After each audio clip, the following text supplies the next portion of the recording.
السلام عليكم ورحمة الله وبركاته حبايبي، أتمنى تكونوا بخير وانت عم تشوفوا فيديو اليوم راح نسوي وياكم أكلة عراقية مشهورة بالعراق طبعا. بما انه زوجي كان عازم صديقه على العشاء، فقلت خليه هيجي أبيض وجهه وأسوي لهم تريت مال بامية. أتمنى تعجبكم. عندي هنا حبايبي ما يقارب كيلو من اللحم العجل. طبعا نظفتها كل زين، غسلتها ونقعتها بمي وملح حتى تروح الزفارة مالته. عندي هسه حبايبي اللي راح اسويه، اجيب طنجرة الضغط اخلي اللحم بيها. اول شي راح نطبخ اللحم لحد ما بعد ما تستوي نجي نسوي التريد مالتنا. نزلت هنا اللحم على طنجرة البخار. هسه راح اجي انزل عليها، عندي ملعقة كبيرة من الملح، وعندي بصل وكم عود من ورقة الغار حتى تاخذ الزفارة مال اللحم. اخلي عليها مي لحد ما تطلع المي فوق اللحم. بعدين راح اخليه على نار عالية جدا لحد ما تبدي تغلي عندي. تعرفون حبايبي اللحم من تبدي تغلي هيجي زفارة تطلع بوجه فقاعات، راح اخذ كل هاي الزفارة اللي تطلع بالوجه. بعدين راح اجي اغطي الغطا مال طنجرة البخار وأنص النار من جوا، أخليه على نار هادية تقريبا ساعة ونص ساعتين حتى تستوي عندي اللحم. بعدين راح نرجع نشوف لكم الطريقة اللي راح نسوي بيها التريد إن شاء الله. أكلة كلش طيبة طبعا، مشهورة بالعراق، إحنا العراقيين يعني نحبه ويا الخبز العراقي طبعا. والخبز العراقي نزلتكم الطريقة مالته من قبل. هسه حبايبي هنا اللحم استوت عندي بالتمام. هسه راح نجي نحضر وياكم التريد مالتنا. اول شي اخذت طنجرة ثانية خليت بيها الزيت شلون شكد ما تكون يعني هواية هيجي يطلع بوجه التريد مالتنا، يطلع بعد اطيب. هسه نزلت اللحم، ما شاء الله اللحم حبايبي مستوى عندي عالتمام. نزلت اللحم فوق الدهن، راح اشوحها شوية بالدهن وبعدين راح انزل عليها صلصة الطماطم. حبايبي هنا البامية ما نزلته ويا اللحم لان البامية عندي مفرز، انا طلعته من الفريزر. فمن نخليه بالفريزر شوية نخليه تستوي بالماء اللي هاي ما خليته من البداية حتى ما تتعجن عندي البامية. هسه حبايبي ابدي اشوح اللحم شوية وبعدين راح اجي انزل عليها الصلصة مال الطماطة. الصلصة مال الطماطة حبايبي عندي 6 حبات من الطماطة، خليتهم على الخلاط شوية من المي يعني ربع كوب من المي نزلت عليها وضربته بالخلاط. اجي هنا أنا بعد ما تتحمس عندي اللحم انزلها فوق اللحم وانتظر عليها حتى تتسبك عندي الطماطة. هاي هي حبايبي تشويحة بسيطة جدا. وبعدين راح اجي انزل عليها الصوص او صلصة الطماطم اللي سويناها. راح اغطي عليها على نار هادية فد 5 6 دقايق حتى تتسبك عندي الطماطم.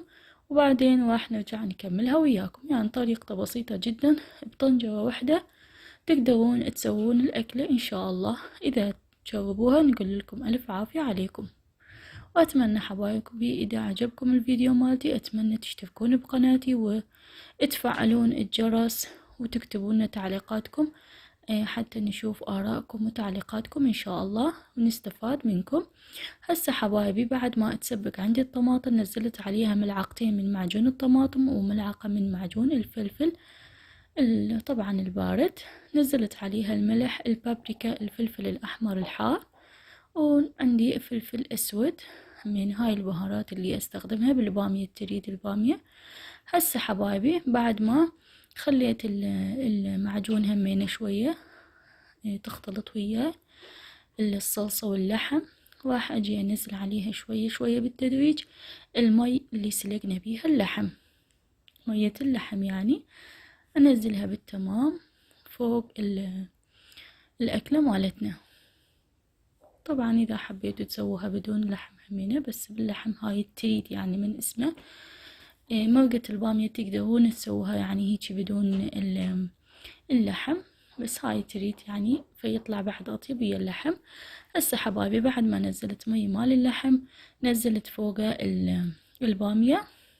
البامية قلت لكم مفرز، طلعتها من الفريزر. تعرفون هسه البامية ما موجودة بالسوق، فطلعتها من الفريزر نزلت عليها البامية. هسه راح اغطي عليه. الغطا حبايبي مو اكمل يعني اغطيه بالكامل، اخلي شوية فتحة بيها حتى من يبدي تغلي الدهون مالته تتجمع فوقه، فهيجي يطلع يعني شكله كلش حلو. هسه حبايبي هنا عندي هاي الثوم، راح ادق عليها بهاي شو تسموها ما اعرف، احنا نسميها عفوا الهاون، ما اعرف انتو شنو تسموها، اكتبولي اسمها بالتعليقات شنو تسموها يمكم. دقيته كل زين حبايبي، شوفوا صارت عندي مثل العجين. هسه راح اجي انزلها. الثوم حبايبي اشكد ما كترت الثوم بهاي الاكلة يطلع بعد اطيب. هسه راح اجي انزلها فوق المرقة مالتي. شوفوا ما شاء الله شلون تغلي والدهن مالته هيجي طلعت فوق، فالشكل تخبل حبايبي، اكلة تجنن يعني. اتمنى تجربوها وتشوفون الطعم بنفسكم. هاي هي حبايبي، راح اجي انزل عليها الثوم اللي سويناه، وراح اخليه تقريبا فد 10 دقايق 15 دقايق على نار هادية كلش، وبعدين راح تصير أكلة جاهزة عندنا ونطفي عليها، يجي مرحلة التقديم إن شاء الله.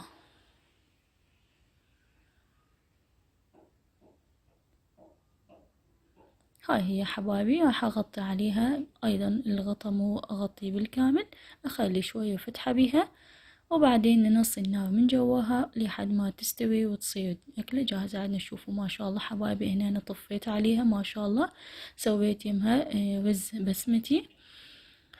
هسه راح نجي نقدمها وياكم حبايبي. أخذت الماعون مال التريد، خليت بيها الخبز العراقي. هسه راح أجي أنزل البامية. أول شي راح أنزل البامية عليها، مي مال البامية، وبعدين راح نجي نخلي فوقها التمن ونسوي الثريد مالتنا. حبايبي أتمنى تجربون هاي الطريقة بهاي الأكلة، متأكدة راح تعجبكم هواية. وأتمنى لا تنسون تدعموني بلايك وتشتركون بقناتي إذا كنتم ما مشتركين بالقناة، وإذا كنتم أول مرة عم تشوفوني أقول لكم أهلا وسهلا بقناتي. وأتمنى منكم تكتبوا لي رأيكم بالتعليقات. هاي حبايبي الأكلة مالتنا صارت جاهزة. عدوني بالنهاية ما صورت هواية لأن قبل الجماعة أخذوا الأكل مني. شوفوا ما شاء الله اللحم بس لأن حار ما دا أقدر أمسكها زين. هسه حبايبي أقول لكم السلام عليكم ورحمة الله.